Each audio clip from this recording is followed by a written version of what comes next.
Welcome back to another episode of the Higher Ed Podcast. I'm your host, Kamar and then I'm flying solo today. Got a great guest with us, the amazing Jennifer Teague. Thank you for joining us. Very patient person, and I'm glad to have you. How are you? I'm terrific, Kamar. Thank you so much. I appreciate you making time to chat with me today. Absolutely. So let's kind of start. Maybe just introduce yourself to the audience and give them some of your origin story if you could. Yeah, I love that. I love the call out to superheroes because I feel like that's exactly what it takes to work in education and particularly higher education right now. I am Dr. Jennifer Teague, and I'm currently Dean of the School of Business and Professional Studies for UMass Global, which is a nonprofit affiliate of the UMass system. And I'm actually relatively new to the role. I've also worked at Southern New Hampshire University, at Purdue Global, and at some pretty traditional and ancient universities in Europe. So where I sit now is incredibly different from where I started my career in higher ed. And sometimes I can't even believe that I get to do the work that I do because it wasn't a straight path for me. Nobody says when they're 10 years old, I want to be a dean when I grow up. But this is exactly what I was meant to do. I am a first generation college student and Oh, wow. frankly stumbled my way with the help of some amazing mentors and some amazing teachers and then professors into university, and just had one of those experiences where I thought this is what I want to do, and these are the people that I want to help uplift, the people like me who didn't speak college. They didn't know how to navigate the system, and it was only because of so many committed folks that I met along my path that I want to be that for somebody else. So I like to think of it as a career of paying it forward. Absolutely. So when you say you stumbled into it, was your initial dream something else? Wall Street, acting? No, in third grade, I thought I was going to be an astronaut. NASA wasn't interested. When I say stumbled, I literally mean stumbled. I was part of a really amazing cohort of students in a gifted and talented program that I tested into because everybody took the test. And when I got to high school, I had the opportunity to take the PSAT early and earned a scholarship to a local university on the back of that score, and went there and immediately failed because I didn't have to I didn't have to use study skills in high school in the same way. And I think this is true for a lot of adult learners. You hear these themes throughout their stories. I didn't know how to manage time. I didn't know how to consume content. I didn't know how to prepare for exams and papers. And that was pretty clear right away. And it was actually because of an advisor at that university who said, why don't you go try out this summer or this sorry winter session, go take this short class. And I thought, what do I have to lose? And at that point I really didn't know what I wanted to do. The only class that was being offered in winter session was called Classical Writings and Management, and I thought, oh, this is going to be terrible, and showed up, and the instructor came in and he dropped this massive book on the desk, and I thought, oh, I'm done for. And he said, who's heard of Dilbert? And Ah. the Classical Writings in Management was a compendium of Dilbert cartoons. And that gentleman, shout out to him, Dr. Stephen Moranville, he opened my eyes to the fact that you can teach theory without being pedantic. And the amount that I learned in that class through just applied experience and humor and community, by the time I finished that course, I thought, this is it. This is what I'm going to do. Oh, gotcha. No, that's an awesome story. So you mentioned a lot of international and global. Mhm. Why have you kind of worked in that space? It seems like everything's been international or global. It has, and that was a stumble that ended up being a serendipitous one as well. I grew up in a really small town in Texas where most people looked and sounded and believed like me and my family. I was not exposed to diverse viewpoints, diverse approaches. And when I was at university, I had the opportunity to go to London, which is not that culturally distant from America, but in so many ways is more shocking because of that. And I remember standing, in this experience, standing and looking at the Houses of Parliament and then turning my head and looking at Westminster Abbey and then kind of panning around. And I didn't see anybody that looked or sounded or believed exactly like I did. Ah, And I thought, there's this whole other world going on and I didn't know about it. And there's all these other people that don't know about it either. And I actually came back, finished up. I was studying for an MBA at that time. Finished up my MBA and I packed up and moved to Scotland and wow. to study under what at that time was one of the most well-respected experts in cross-cultural management. So I was in Scotland for a time working in international business, eventually earned my PhD in that field, and then had the opportunity to work in Norway at a Norwegian university. And that's where my heart went. Number one, for international learners who don't have access to higher education, but also for Western learners who Mhm. don't have that opportunity to get a passport and get on a plane. How do we bring the world to them? Because the world's global, whether we never leave our hometown or not. We operate in a global economy. How do we give students access to those experiences and those viewpoints that they might not see when they walk out their front door? Absolutely. So you told me a little bit about how you got the bug, but I'm curious, kind of once getting into higher ed and leadership, when did you fall in love with it?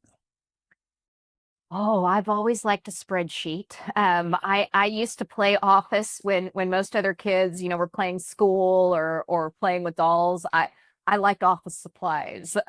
So I knew that I was always destined to do something that involved organization. And I really, my background is in international business and I have an MBA. I loved business in higher ed. And I had the chance, a dean at one of my previous universities took a chance on me, and I had an idea to form a research center in Norway, and he said, run with it. And I did. And what I realized is I love business in higher ed, but I love the business of higher ed too. Because to me, it's about amplifying impact.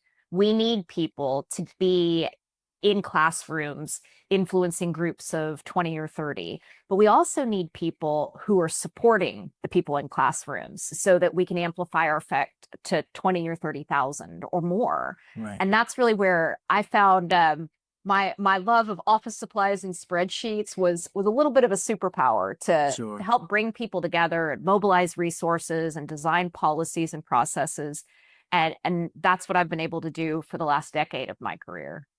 Absolutely. So I think I just kind of hit you at your kind of your favorite spot, talking about leadership and how it evolves in higher ed. Could you just kind of unpack that a little bit? I mean, we're in the AI age and everything's moving so much, faster.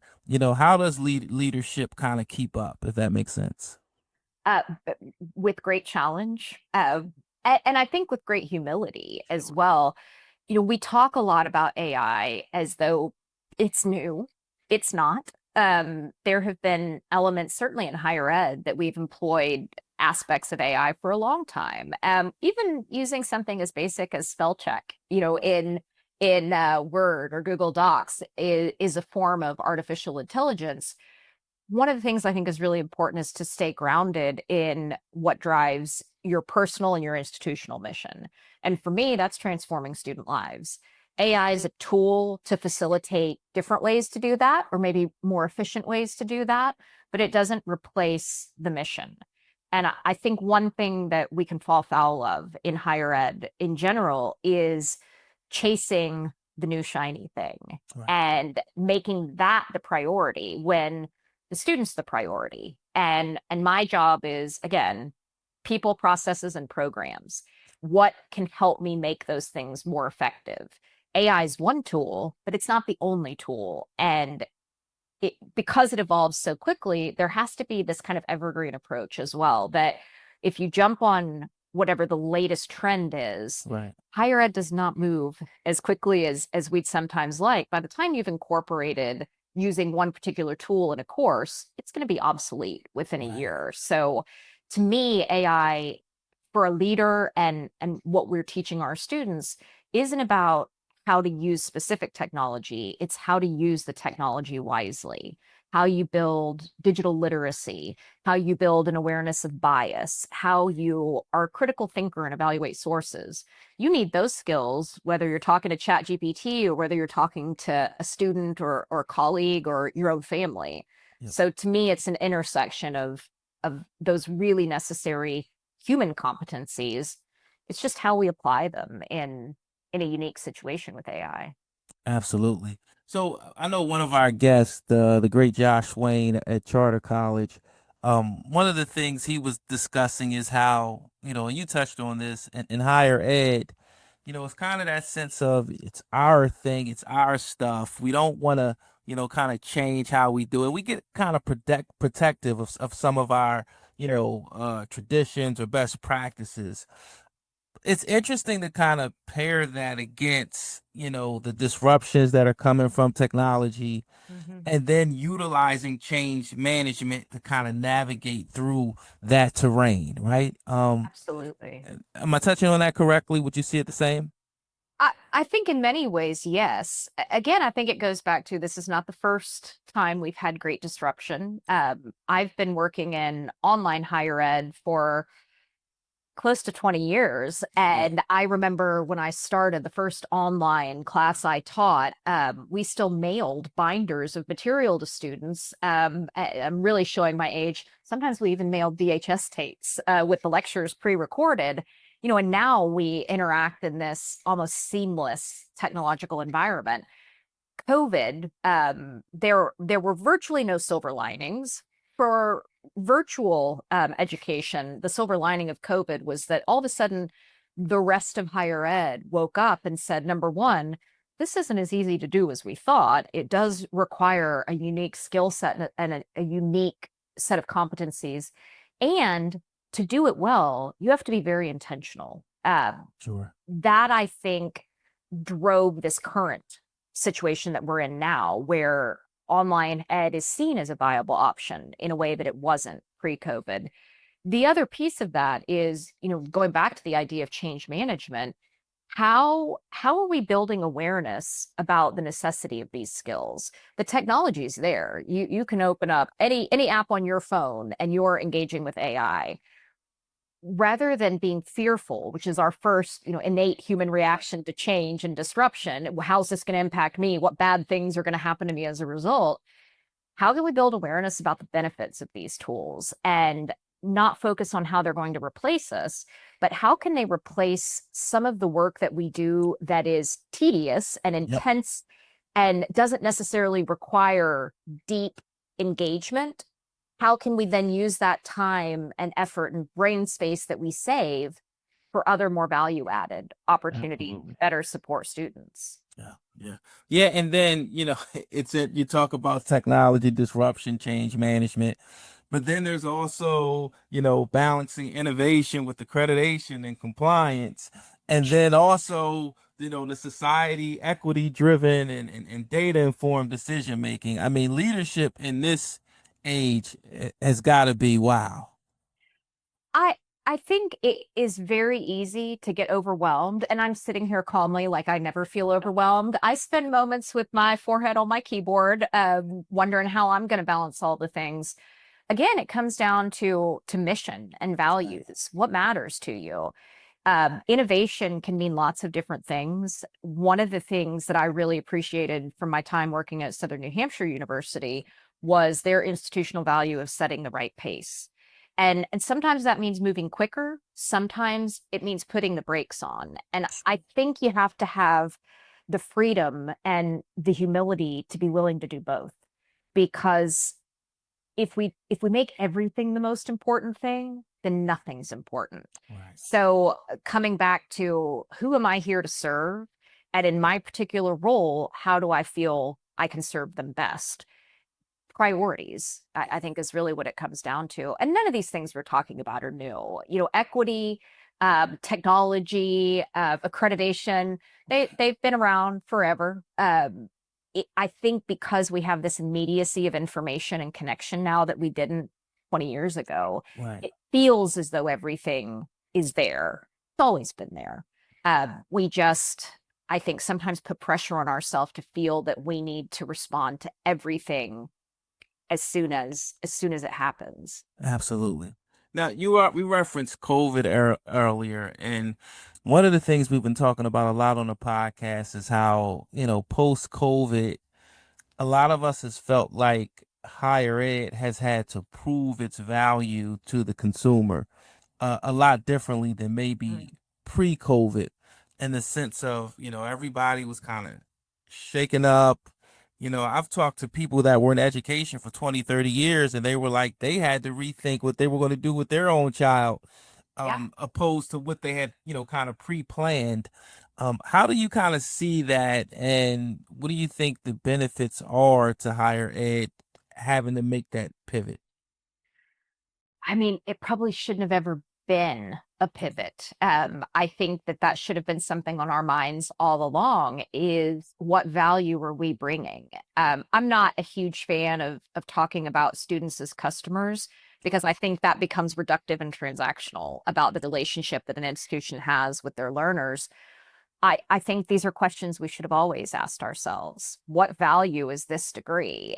And I think we were sold, not to go too far back into a historical spin, but I think we were all sold, certainly my generation, on the idea that if you don't go to college, you're not successful. Right.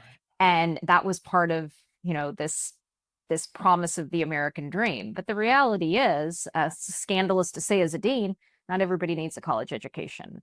There are so many valid and wonderful career pathways True. through the military, through vocational training, through starting up a business that you need training and direction and guidance, but you might not need a 4-year degree. And I think the rest of America certainly woke up to that. Europe's known that for a long time. Mm. But I think COVID made people step back and say, particularly when they had children in the household and they were becoming engaged in their education in a way maybe they hadn't been before, what are my children learning and what value is what they're learning bringing to their lives today and to their lives 10 or 15 or 20 years from now? So to me, it's our responsibility to show value, and not everybody is going to define success in the same way. So I think higher ed embracing our role um, as kind of emissaries of knowledge, that might translate into a few different things. It could be a traditional 4-year degree program or a master's degree. It could be a short certificate. It could be a digital badge or a micro credential. It's about creating lifelong learners and not focusing exclusively on one particular product to meet everybody's needs. Absolutely. Great point. So, when you think, I know one of the things you're also passionate about is democratizing global learning and online Hmm. learning education. Can you, I guess unpack that a little bit for our audience? Yeah, that sounds fancy. It sounds fancy. What it really means is ensuring that everybody who wants an education has access to it Okay. and that there aren't barriers that make that ask even harder. For me, I've centered myself at this point in my career firmly in the camp of what we call the new majority learner.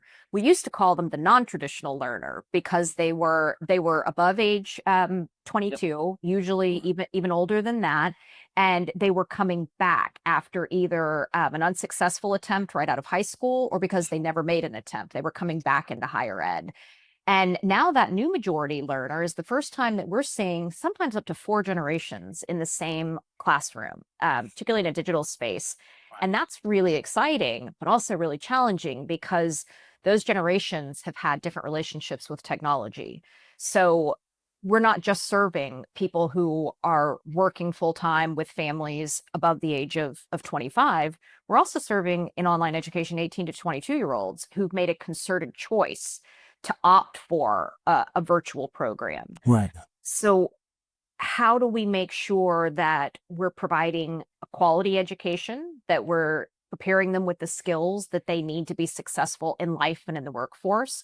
How are we doing that at a fair price without plunging people into debt? And how are we making sure that whoever the student is and however long they're with us, they feel a sense of connectedness and belonging. They feel seen at an institution. Those are the things I think that drive democratization of education.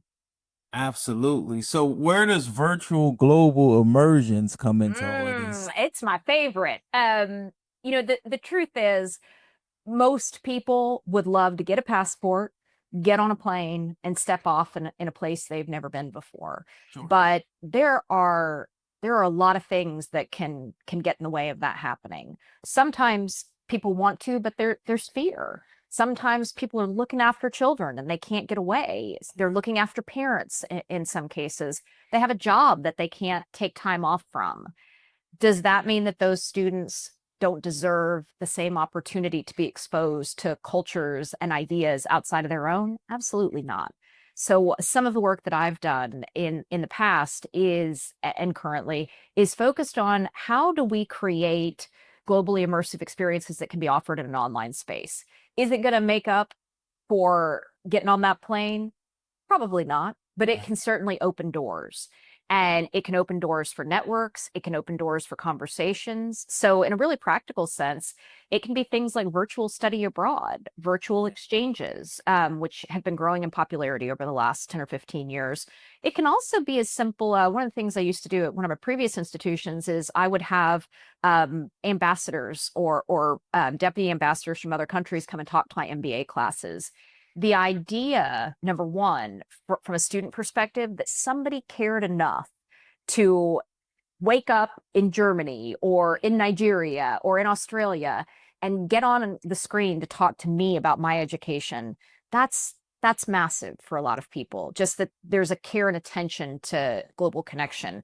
And then giving them that direct line, not what you're reading in a book about working internationally, but what is it actually like to do it? Even simple things like that can be so powerful. So is the goal here to give a person experience globally? Is the goal for them to eventually work globally? Is the goal for people from across the globe to work in America? Like what's kind of the payoff? What are you ultimately looking to accomplish? And I'm just curious, trying to get Yeah. more insight into it. This is I fascinating. I think it's rooted in the learner's goal. It could be one or all of those things. It could start off as none of them. They might not know what their goal is, but as I mentioned earlier, we're all global citizens, whether we want to be or not. Absolutely. When we shop, we are shopping in a global marketplace. When we apply for a job, we're competing in a global environment. When we watch TV or listen to the radio or get on social media, we are global citizens. Right. There's so much divisiveness, not just in our country, but in the world in general right now. And one way that we can help fight that is by helping people develop intercultural fluency. Those skills that help you see your own biases, that help you develop empathy and tolerance, that help you understand that there are no right or wrong perspectives, they're just different perspectives. Sure. All of those skills, they make you a better business person, certainly. They're going to help you engage with people more effectively in the workplace, but they also make you a better human. They help you raise better humans. They help you Sure. engage as a better human. And to me, that's the value in not just in business, in any discipline, Right. that when we promote the intentional discussion of differences and how they can be celebrated and how they can be leveraged to do even greater things than any of us could do on our own, that's really exciting. Absolutely. Now, who would you say is more, I guess, who is it more challenging to, I guess, communicate this to, or to get them to understand that everything is global? The students, faculty, or businesses? I don't think it's challenging to communicate that we live in a globalized environment. I think it's what we do with that. I don't think any of those three groups would dispute that it would be a hard sell. Yep. What are we going to do with that information? And one of the challenges I think in education is, as you said, There's all these arrows coming at us for all these different priorities. How do you choose this to prioritize over something else? And that goes back to the mission of the institution. For some institutions, they have the scale and the reach and the funds to be able to create and promote these opportunities. For Mhm. other institutions, maybe this can't be the most important thing right now. There's just a reality that there's only so many resources available for each program and each school. So how do you choose to prioritize it? I think that's the bigger question is, can everyone prioritize it? And if so, how do they do that? Right, right. And funding is often a big piece of that. Yeah, because just kind of listening to you speak about it, and then I start thinking like it's almost like certain students are kind of coming out of college or coming out of their education with, I don't want to say an incomplete view, but maybe their options are limited if they're not exposed or aware of all of these opportunities, globally, whether it be working, whether it be Right. collaborating, or, what if a team is put together and there's people from, different continents on the team, are you do you shy away from that employment opportunity because you're uncomfortable, you've never been exposed to anything like that? Right. Or do you just not even broaden your horizon in terms of search opportunities because you haven't been exposed or been made aware of, this great big world that we live in with, so Right. many opportunities? I didn't know that I needed to stand in the middle of London and look at the Houses of Parliament, Westminster Abbey, and see all those people around me. My world was small because that was how the world was for the people who raised me and the people who raised them. And I think that's still the case in a lot of ways. I think now more than ever we have a fear of anything that is different than ourselves. And the only way to overcome that it is by exposure. Yep. And I think many students might not realize they need it. But what we know is that employers are telling us that having a global mindset is one of the critical competencies. Being able to look at the world as an organic system that's interdependent. Sure. All these different economies and marketplaces and individuals. I think providing that exposure is actually a part of equity that students might not realize the impact that this could have on them. So is it incumbent upon the institutions to design these kind of experiences and this kind of content within their programs? I think so. Right. I would like to see some aspect of it in every university, but I'm also, I'm a naive optimist in a lot of ways, but I'm also an economic realist Right. and know that you do have to make choices about what you're able to offer. So even having the conversations where students can engage in learning on their own. Maybe they interact with somebody on social media from another country, and that opens their eyes up to Yep. something. Just the awareness that we use words, to talk about diversity, but what is diversity? It's not just the color of our skin. It's not just Right. the country that we come from. It's a million different things. Absolutely. And that is where I think that lifelong learning aspect is something that we can lean a little more on to normalize talking about differences in a positive way. Yeah, I think it's funny you say that about diversity, because I think one of the things that can really open humans' eyes to diversity is if you have twins or you have experience with twins, right? I mean, they can be people that look exactly the same and are light years apart in I love every that. single aspect of life. So they, even though they I look the love same, they're that. still diverse. So that was a great That's point. it.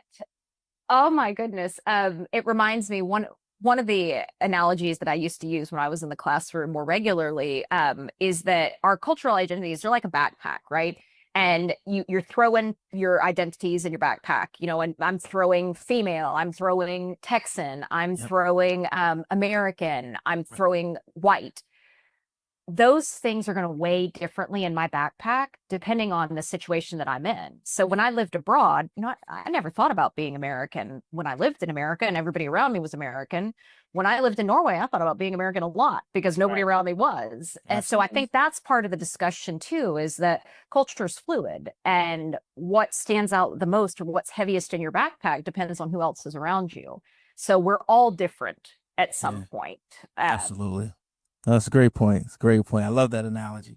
So let's pivot a little bit to AI and experiential learning. Mm. AI is a hot topic. Experiential learning is extremely important as well. And just, kind of maybe as we wrap up, maybe bring us into how you think about that. Oh, I think a lot about it.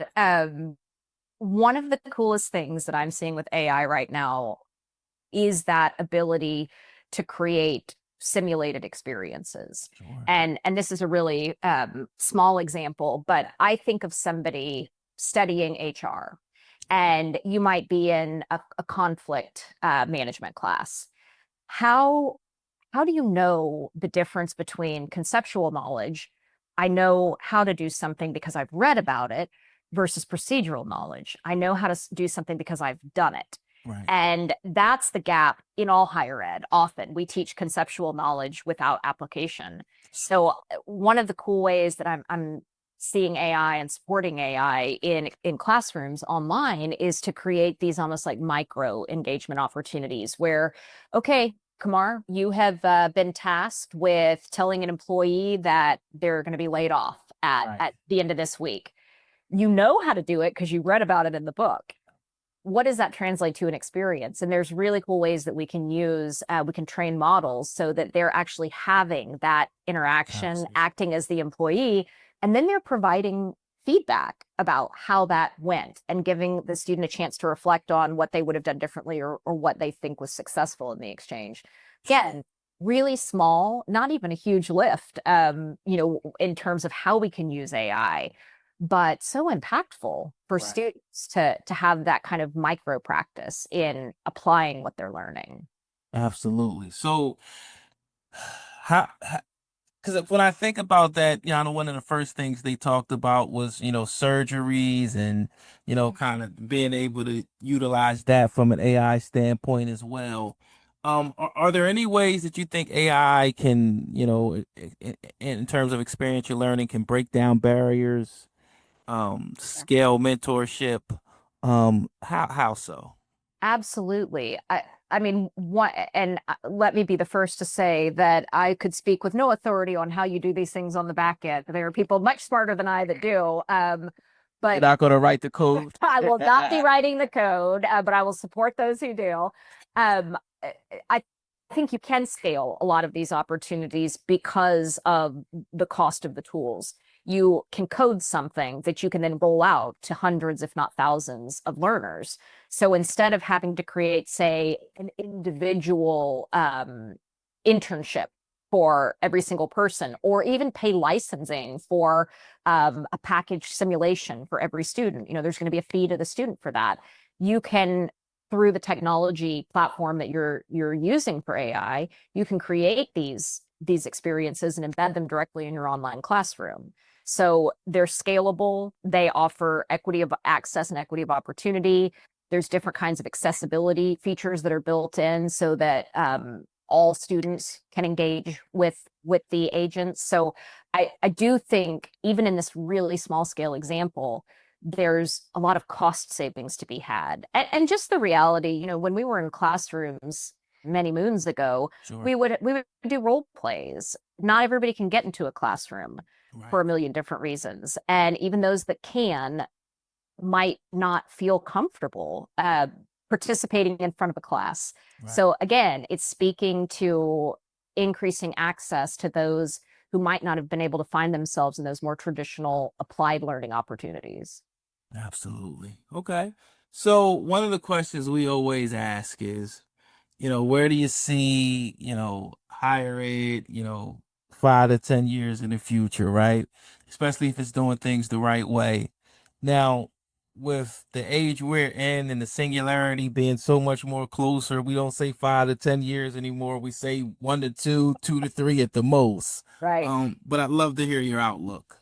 Oh gosh, I mean, I hope to be looking at it from a beach in Tahiti 5 to 6 years from now. I think a couple of years from now, what the direction I would like to see things going, and that certainly I'm supporting in my own journey, is looking at a couple of things. Number one, continuing to build the momentum to recognize prior learning experience that particularly when you're dealing with adult learners, oftentimes I have students who are coming into the classroom who have been working 20 years longer than I have, and doing some really significant things.